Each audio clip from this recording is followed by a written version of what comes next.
जय माता दी। प्रिय भक्तों, आप सभी को शारदीय नवरात्रि की हार्दिक शुभकामनाएं। यह पावन पर्व मां आदिशक्ति दुर्गा को समर्पित है, जो संपूर्ण सृष्टि की पालनकर्ता और संकट मोचन शक्ति हैं। नवरात्रि के इन 9 दिव्य दिनों में माता रानी के 9 स्वरूपों की विधि पूर्वक पूजा अर्चना की जाती है और जो साधक पूरे श्रद्धा भाव से उपवास एवं व्रत करता है, उसके जीवन से समस्त पाप और दुख दूर होकर सुख, समृद्धि और शांति का आगमन होता है। शास्त्रों में वर्णन है कि जो भी भक्त नवरात्रि व्रत कथा का श्रवण करता है, उसे सहस्र यज्ञ करने के समान फल प्राप्त होता है। माता रानी की विशेष कृपा से उसके जीवन में धन धान्य की वृद्धि होती है, संतान सुख मिलता है और घर आंगन में सौभाग्य स्थायी हो जाता है। आज हम आप सभी को नवरात्रि व्रत की एक ऐसी अलौकिक कथा सुनाने जा रहे हैं, जिसका श्रवण मात्र ही मन को पवित्र करता है। कहा गया है कि इस कथा को यदि कोई भी मनुष्य सच्चे हृदय से ध्यान पूर्वक सुन ले, तो उसके जीवन के सभी संकट समाप्त हो जाते हैं और वह माता दुर्गा के चरणों में विशेष कृपा का अधिकारी बनता है। तो आइए भक्तों, प्रेम और श्रद्धा के साथ हम सब मिलकर इस अद्भुत कथा का श्रवण करते हैं और माता रानी से अपने जीवन को मंगलमय बनाने की प्रार्थना करते हैं। एक समय की बात है, भगवान शिव जी कैलाश पर्वत पर ध्यान मग्न होकर बैठे हुए थे। उसी समय नारायण नारायण का जाप करते हुए और हाथ में वीणा धारण किए देवर्षि नारद जी अपने अनोखे हास्य भाव और जिज्ञासा के साथ भगवान शिव जी की ओर चले आ रहे थे। उनके प्रत्येक चरण स्पर्श से हिमालय पर जैसे दिव्य महक फैल रही थी। देवर्षि नारद जी के आगमन की आहट पाकर भगवान शिव जी अपनी आंखें मंद मुस्कान के साथ खोलते हुए देवर्षि नारद जी से कहते हैं, हे नारायण भक्त, आपका कैलाश पर स्वागत है। कहिए, आज किस प्रयोजन से कैलाश पर आना हुआ? अवश्य ही आप कोई महत्वपूर्ण समाचार लेकर आए होंगे। भगवान शिव जी की यह बात सुनकर नारद जी हाथ जोड़ते हुए कहते हैं, हे कैलाशपति, आज मैं कोई समाचार लेकर आपके पास नहीं आया हूँ, अपितु मैं तो एक अनमोल रहस्य जानने आया हूँ। फिर नारद जी ने विनम्र स्वर में कहा, हे प्रभु, मैं आपके पास नवरात्रि व्रत का महात्म्य सुनने के उद्देश्य से आया हूँ। इन दिनों में देवी दुर्गा की आराधना विशेष फलदायी क्यों होती है और इस व्रत को करने से कौन सा फल प्राप्त होता है? कृपया आप मुझे इन प्रश्नों का उत्तर देकर मेरे मन में उठ रहे संशय को दूर कीजिए। नारद जी के प्रश्नों को सुनकर भगवान भोलेनाथ मंद मुस्कान के साथ बोले, हे ब्रह्मानंदन, आज आपने उत्तम प्रश्न किया है। आपके माध्यम से समस्त संसार को इस व्रत का महात्म्य पता चलेगा, इसलिए आप ध्यान से सुनिए। आज मैं आपको इस व्रत का महात्म्य सुनाता हूँ तथा इस व्रत को करने के विधि और नियम भी बताता हूँ। किंतु उससे पहले मैं आपको नवरात्रि व्रत की महान कथा सुनाता हूँ। जो भी मनुष्य इस कथा का श्रवण करता है, उसके समस्त पापों का नाश होता है और उस पर सदैव आदिशक्ति माता दुर्गा की कृपा दृष्टि बरसती है। तभी नारद जी कहते हैं, हे प्रभु, कृपया आप कथा कहिए। मैं इसे ध्यानपूर्वक पूरा सुनूंगा और समस्त लोकों में इसका प्रचार प्रसार भी करूंगा। भक्तों, भगवान शिव जी कथा सुनाते हुए कहते हैं, हे देवर्षि, प्राचीन काल की बात है, एक गांव में एक अत्यंत ही गरीब और निर्धन किसान रहता था, जिसका नाम दुर्गादास था। उस किसान की कई संतानें थीं, जो कोई काम नहीं करती थीं, क्योंकि वे अभी बहुत छोटी आयु की थीं। धन के अभाव से वे सभी हमेशा दुखी रहा करती थीं। उनके पास जीवन यापन करने के लिए जमीन का एक टुकड़ा भी नहीं था और न ही उनके पास व्यापार करने के लिए धन था। दिन भर किसान दूसरे के खेतों में काम करता था। बदले में उसे जो धन मिलता था, उसी से वह अपने बच्चों के लिए रात्रि को कुछ खाने को ले आता था। वो किसान थोड़ा थोड़ा भोजन अपनी संतानों को खिला देता था और जो कुछ भी बच जाता, उसी से अपना पेट भर लेता था। पूरा परिवार दिन भर भूखा रहता था और केवल रात्रि को थोड़ा सा अन्न खा लिया करता था। इस प्रकार से वह किसान स्वयं भूखा रहकर दूसरों का काम करके अपने परिवार का पालन पोषण कर रहा था। वह किसान स्वभाव से अत्यंत निर्मल और दयालु था। वह धर्मपरायण, शांत, सदाचारी, सत्यवादी, क्रोध न करने वाला, धैर्यवान और अभिमान रहित था। वह प्रतिदिन देवताओं और पितरों का पूजन करता था, अपने द्वार पर आए हुए अतिथियों का आदर सम्मान करता था और उन्हें भोजन कराने के बाद जो कुछ भी बच जाता उसी से अपना गुजारा चला लिया करता था। कुछ समय बीतने के बाद एक दिन एक तपस्वी ब्राह्मण महात्मा उस दुर्गादास नाम के किसान के घर पर आए। दुर्गादास ने ब्राह्मण महात्मा को जो कुछ भी उससे हो सका उसने महात्मा को दान दिया और उनका स्वागत सत्कार किया। उसके बाद दुर्गादास ने हाथ जोड़कर प्रणाम करके अत्यंत व्याकुल मन से अपने मन की व्यथा सुनाते हुए साधु महात्मा से बोला, हे ब्राह्मण देवता, यदि आप हमारे अतिथि धर्म से प्रसन्न हैं तो क्या हम आपसे कुछ पूछ सकते हैं? दुर्गादास की यह बात सुनकर वह ब्राह्मण कहने लगा, हे पुत्र, आपकी चर्चा तो नगर में चारों तरफ है कि आप एक महान दानी और पुण्यात्मा हैं। आप अतिथियों का स्वागत सत्कार अत्यंत ही प्रेम भाव से करते हैं। इसी कारण से मैं आपके पास आया हूँ। कृपया आप संकोच न करते हुए आपकी जो भी शंका हो पूछ लीजिए। तब वो किसान हाथ जोड़कर करुण स्वर में कहता है, हे ब्राह्मण देवता, कृपया करके आप मुझे बताइए कि मेरी दरिद्रता का नाश निश्चित रूप से कैसे हो सकता है। इस दरिद्रता के कारण मैं अपने परिवार का भरण पोषण नहीं कर पा रहा हूँ। मैं बहुत परेशान रहता हूँ। हे ब्राह्मण देवता, मुझे धनवान बनने की तनिक भी अभिलाषा नहीं है। मैं तो बस इतना चाहता हूँ कि मेरा परिवार 2 वक्त का भोजन पा सके और मैं अपने परिवार का पालन पोषण करने के लिए समर्थ हो जाऊँ। मेरे पुत्र पुत्रियां भूख से पीड़ित होकर भोजन के लिए बहुत रोते हैं। मुझसे उनका ये दुख देखा नहीं जाता। भक्तों, आगे उस किसान ने रोते हुए सन्यासी महात्मा से कहा, हे ब्राह्मण देव, आज मैंने अपने रोते हुए बालकों को घर से निकाल दिया है और वे कहीं चले गए हैं। इसलिए मेरा हृदय शोक की अग्नि में जल रहा है। धन के अभाव में मैं क्या करूं? मेरी पुत्री भी विवाह के योग्य हो गई है। नगर के लोग मुझे ताने मारते हैं, किंतु मैं कर भी क्या सकता हूँ? मेरे पास इतना धन भी नहीं है कि मैं अपनी बेटी का विवाह करके उसका कन्यादान अपने हाथों से कर सकूं। हे ब्राह्मण देव, इसी कारण से मैं चिंतित हूँ। हे दया निदान, आप तो विद्वान और तपस्वी हैं, कृपया आप मेरी इस समस्या का समाधान कीजिए। मुझे विश्वास है कि आप अवश्य मेरी मदद करेंगे। इस प्रकार से उस किसान के द्वारा याचना करने पर उस ब्राह्मण ने बड़ी ही प्रसन्नता पूर्वक उस किसान से कहा, हे पुत्र, मैं तुम्हारे दुख का कारण समझ चुका हूँ। तुम चिंता मत करो, मैं तुम्हें अवश्य ही इसका समाधान बताऊंगा। तुम अब नवरात्रि के व्रत का अनुष्ठान करो। इसमें तुम माँ भगवती की पूजा, उपासना और हवन करो। सुबह शाम आदिशक्ति माँ दुर्गा के मंत्रों का उच्चारण करो। इससे तुम्हारे सभी कार्य सिद्ध हो जाएंगे। तुम्हारी दरिद्रता नष्ट हो जाएगी। तुम्हारे घर में सुख समृद्धि का आगमन होगा। जो भी मनुष्य नवरात्रि व्रत करता है उसके सभी मनोरथ पूर्ण हो जाते हैं। यह व्रत सदा ज्ञान और मोक्ष देने वाला है, सुख तथा संतान की प्राप्ति देने वाला है एवं शत्रुओं का पूर्ण रूप से विनाश करने वाला है। आगे की कथा सुनाते हुए भगवान शिव जी नारद जी से कहते हैं, हे देवर्षि, इस प्रकार से उस सन्यासी महात्मा ने नवरात्रि व्रत का महात्म्य उस किसान को सुना दिया, जिसे सुनकर वह किसान बहुत प्रसन्न हुआ और उसने उस ब्राह्मण को अपना गुरु मान लिया और उससे देवी के मंत्र की दीक्षा ली। तत्पश्चात उस किसान ने अत्यंत भक्ति पूर्वक नवरात्रि में उस मंत्र का जाप किया और अनेक विधि तथा उपायों से माँ भगवती का पूजन किया। इस प्रकार से उस किसान ने कई वर्षों तक नवरात्रि के व्रत का अनुष्ठान किया। फिर अंतिम दिन अर्धरात्रि आने पर साक्षात माँ दुर्गा ने उस किसान को दर्शन दिए और कहा, हे पुत्र, मैं तुम्हारी भक्ति और पूजा से अत्यंत प्रसन्न हुई। तुम्हें जिस वर की कामना है निसंकोच होकर मांग लो। तुम्हें जो चाहिए वह मैं तुम्हें प्रदान करूंगी। साक्षात माँ दुर्गा को अपने सम्मुख देखकर वह किसान घबरा गया। उसे अपनी आंखों पर यकीन नहीं हो रहा था। उसकी आंखों से खुशी के आंसू झलक लगे। माँ दुर्गा के उस अद्भुत दिव्य स्वरूप को देखकर वह किसान हर्ष से उत्साहित होने लगा। फिर उस किसान ने माता दुर्गा को प्रणाम करके कहने लगा, हे देवी माँ, मैं आपके दर्शन करके धन्य हो गया।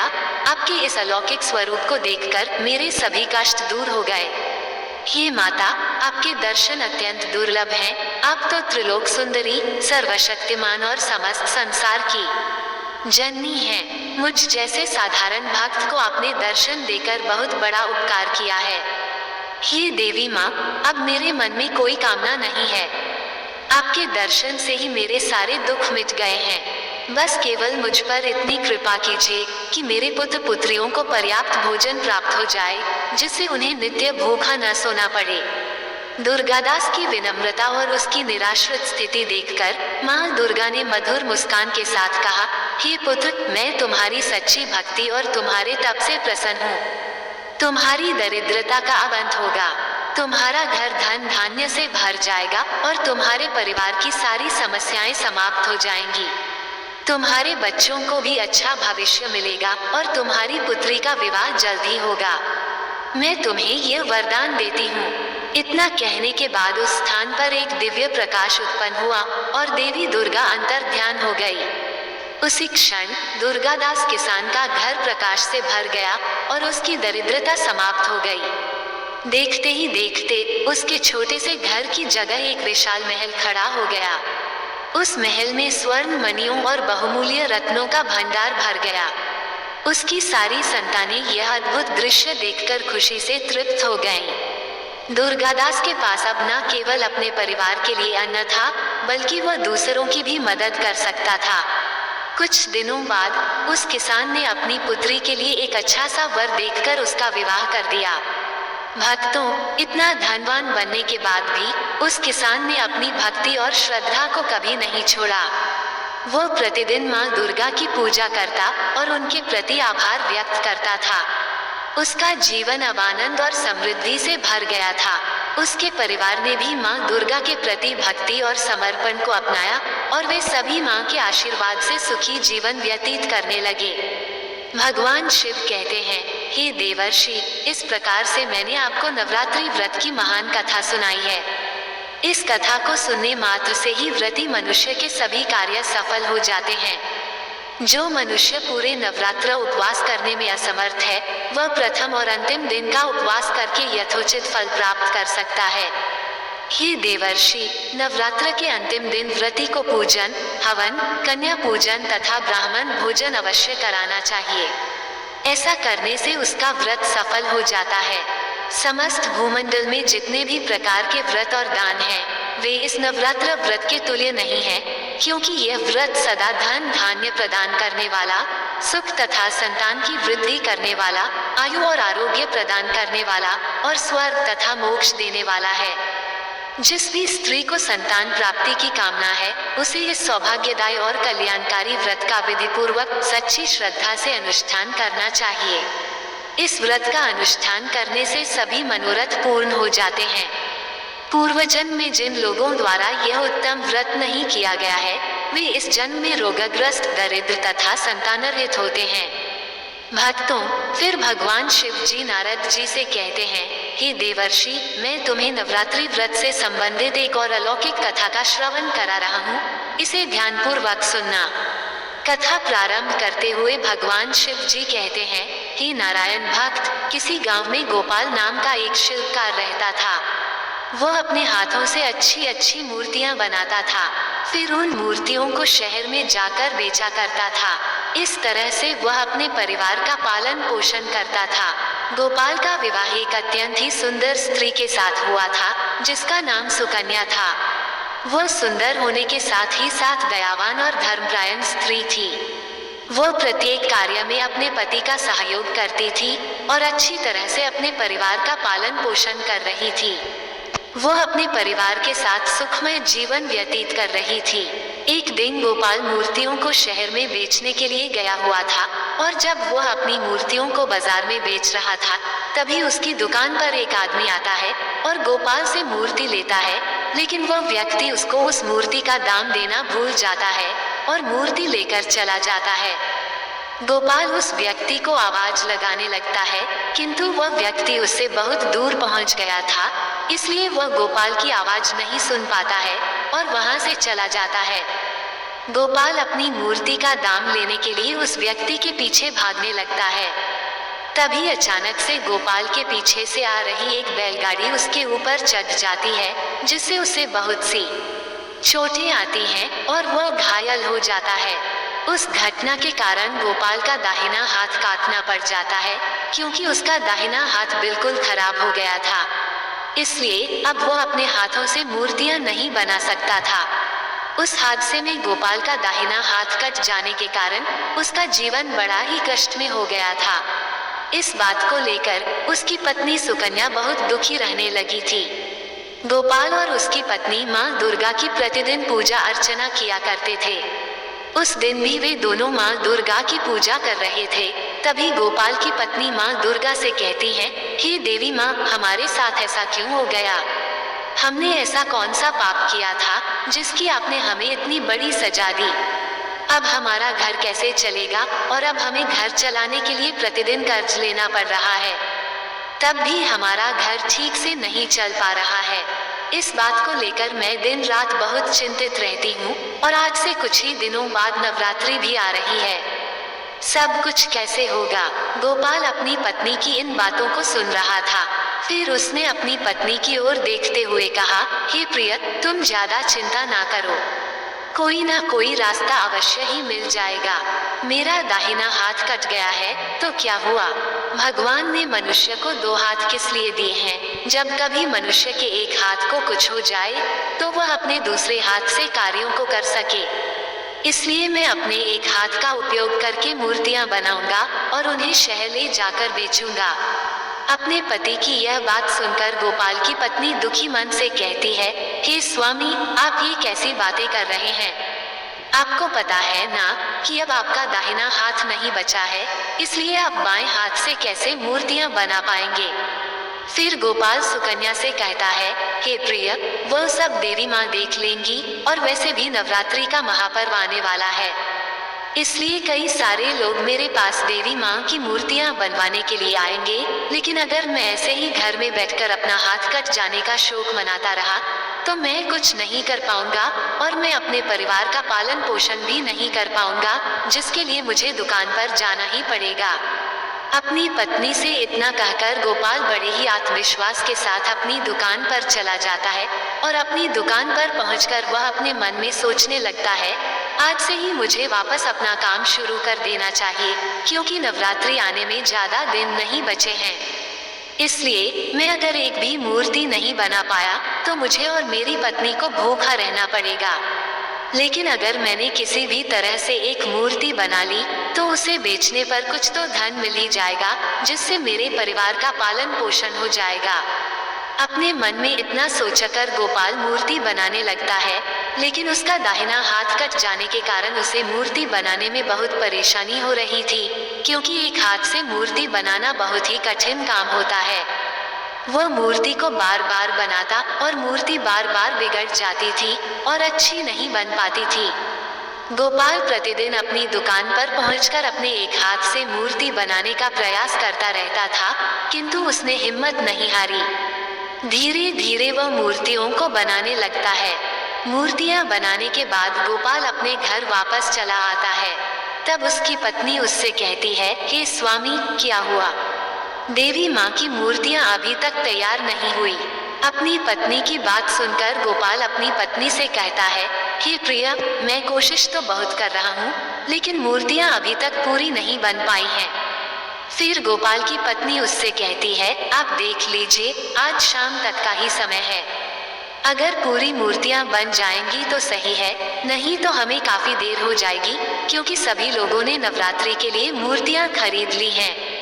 फिर गोपाल अपनी पत्नी के कहने पर मन में एक आशा लेकर अपनी दुकान की ओर दोबारा से निकल जाता है और देवी माँ की अधूरी मूर्तियों को पूरा करने में लग जाता है।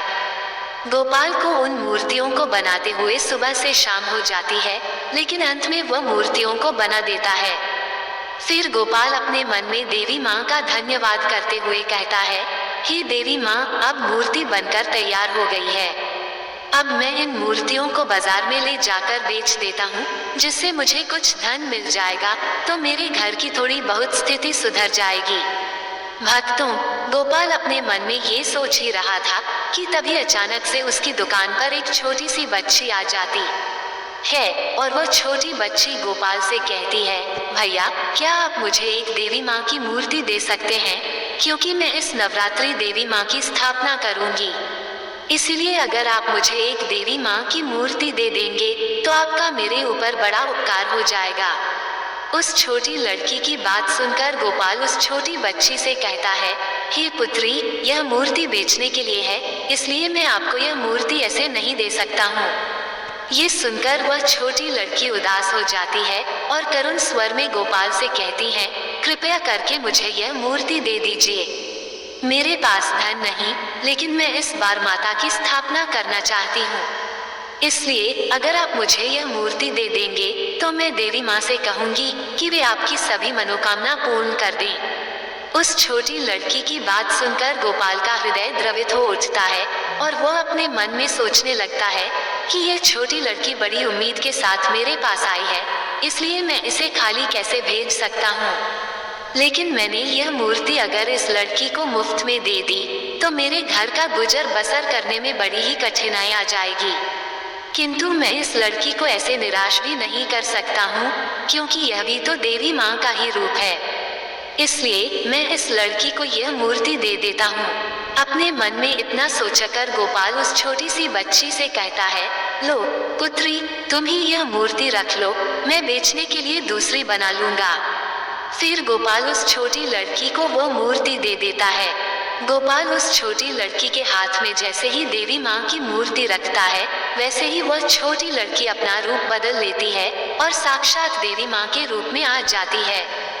गोपाल साक्षात देवी माँ को अपने सामने देखकर बड़े ही आश्चर्य में पड़ जाता है और तुरंत देवी माँ के चरणों में गिर जाता है और माँ दुर्गा से कहता है, हे माँ, आज आपके दर्शन पाकर मैं धन्य हो गया, मेरा जीवन सफल हो गया है। हे माँ, आज आपने इस तुच्छ मनुष्य को दर्शन देकर मेरा जीवन सफल कर दिया है। तब माँ दुर्गा गोपाल से कहती हैं, उठो वत्स, मैं तुम्हारी भक्ति और सच्चाई से बहुत प्रसन्न हूँ। तुम अपने मुश्किल समय में भी मेरा नाम जप रहे हो और कैसे तुमने बिना अपना कोई फायदा देखे एक लड़की की निस्वार्थ भाव से सहायता की है, इसलिए मैं तुमसे बहुत प्रसन्न हूँ। हे पुत्र, मैं तुम्हें एक वरदान देती हूँ कि तुम जिस भी मिट्टी को अपने हाथ से स्पर्श करोगे वह मिट्टी एक जादुई मिट्टी बन जाएगी, जिससे तुम अपने मन में जो भी आकार बनाओगे वो अपने आप ही उस आकार की बन जाएगी, जिससे तुम्हें अपने एक हाथ से मूर्तियाँ नहीं बनानी पड़ेंगी। माँ दुर्गा की इन बातों को सुनकर गोपाल माँ दुर्गा से कहता है, हे माँ, आज आपने यह वरदान देकर मुझ पर बहुत बड़ा उपकार किया है। फिर माँ दुर्गा गोपाल से कहती है, हे पुत्र, तुम अपनी इस शक्ति का कभी घमंड मत करना और अगर तुम्हें कोई भी जरूरतमंद व्यक्ति दिखे तो तुम उसकी सहायता अवश्य करना। भक्तों, गोपाल से इतना कहकर देवी माँ वहाँ से अंतर ध्यान हो जाती हैं। इस वरदान के मिल जाने के बाद गोपाल को ऐसा लग रहा था कि जैसे उसे उसके दोनों हाथ दोबारा से मिल गए हों। फिर गोपाल प्रतिदिन अपने हाथों से मिट्टी को छूता और उस जादुई मिट्टी को अपने मन के अनुसार आकार बना देता था, जिससे अब उसे मूर्ति बनाने में कोई कष्ट नहीं हो रहा था। और इस तरह से वह प्रतिदिन कई सारी मूर्तियां अपने मन मुताबिक बना लेता था और उन मूर्तियों को बाजार में बेच आता था। उसकी बनाई मूर्तियां बहुत ही सुंदर और आकर्षक होती थी, जिसके कारण उसकी बनाई गई मूर्तियां बाजार में बहुत ज्यादा बिकने लगी। फिर देखते ही देखते देवी माँ के वरदान से गोपाल के दिन सुधर जाते हैं, उसके सारे कर्जे भी खत्म हो जाते हैं और अब गोपाल अपनी पत्नी सुकन्या के साथ खुशहाल जीवन व्यतीत करने लगता है। ऐसे ही दिन बीत रहे थे। गोपाल धीरे धीरे धनवान होता जा रहा था। लेकिन एक दिन की बात है, गोपाल अपनी दुकान में मूर्ति बना रहा था कि तभी अचानक से उसकी दुकान पर एक व्यक्ति आ जाता है और गोपाल से कहता है, गोपाल जी, क्या आप मेरी एक सहायता करेंगे? उस व्यक्ति की बात सुनकर गोपाल उससे कहता है, जी बताइए, मैं आपकी किस प्रकार से सहायता कर सकता हूँ? तो वह व्यक्ति गोपाल से कहता है, मैंने लोगों से आपके बारे में सुना है कि आपके पास एक चमत्कारी शक्ति है, जिससे आप अपने मन में जो भी सोचते हैं उसकी मूर्ति अपने आप ही बन जाती है। फिर गोपाल उस व्यक्ति से कहता है, जी हाँ, वह तो है, आपने सत्य कहा। तब वो व्यक्ति गोपाल से कहता है, क्या आप मुझे वह चमत्कारी शक्ति दे सकते हैं? देखिए, मना मत कीजिएगा, क्योंकि मेरी माँ का कुछ ही दिनों पहले देहांत हो गया था और मैं अपनी माँ से बहुत प्रेम करता था। लेकिन मेरे पास मेरी माँ की कोई भी तस्वीर नहीं है, लेकिन मेरी माँ सिर्फ मेरे मन में है। इसलिए अगर आप मुझे वह शक्ति दे देंगे तो मैं अपने मन से सोचकर अपनी माँ की एक मूर्ति बना सकता हूँ, जिसे मैं सदैव अपने पास रखूंगा। मेरे पास सिर्फ यही एक रास्ता है। उस व्यक्ति की बात सुनकर गोपाल अपने मन में सोचने लगता है कि क्या मुझे अपनी शक्तियाँ इस अजनबी व्यक्ति पर भरोसा करके इसे दे देनी चाहिए। फिर वह सोचने लगा, ये शक्ति मेरी तो नहीं, ये शक्ति तो मुझे देवी माँ ने दी थी, और देवी माँ ने ये भी कहा था कि कोई जरूरतमंद को जरूरत पड़े तो इन शक्तियों से उसकी सहायता कर देना। इसलिए मुझे ये शक्तियाँ इसे दे देनी चाहिए, जिससे इसकी यह मनोकामना पूरी हो जाए। अपने मन में इतना सोचकर गोपाल उस व्यक्ति से कहता है, ठीक है भाई, मैं आपको उस शक्ति का ज्ञान दे देता हूँ। जैसे ही गोपाल इतना कहता है, वैसे ही वह अजनबी व्यक्ति देवी माँ के रूप में साक्षात प्रकट हो जाता है। वह व्यक्ति देवी माँ ही थी, जो गोपाल की परीक्षा लेने आई थी। देवी माँ को देखकर गोपाल उनके चरणों में गिर जाता है। तब माँ दुर्गा गोपाल से कहती हैं, उठो वत्स, तुम अपनी परीक्षा में सफल हुए। मैं तो ये देखने आई थी कि कहीं तुम मेरी बताई बातों को भूलकर इन शक्तियों पर अपना अधिकार तो नहीं जता रहे हो, लेकिन तुमने मुझे अपनी सच्चाई व ईमानदारी से फिर से प्रसन्न कर दिया है।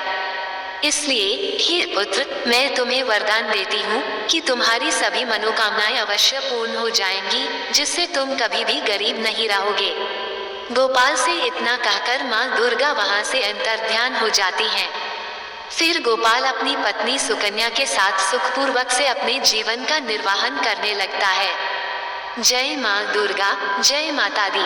भक्तों, इस प्रकार से आज की यह कथा समाप्त हुई। इस कथा को सुनने के बाद माँ का जयकारा अवश्य लगाएं।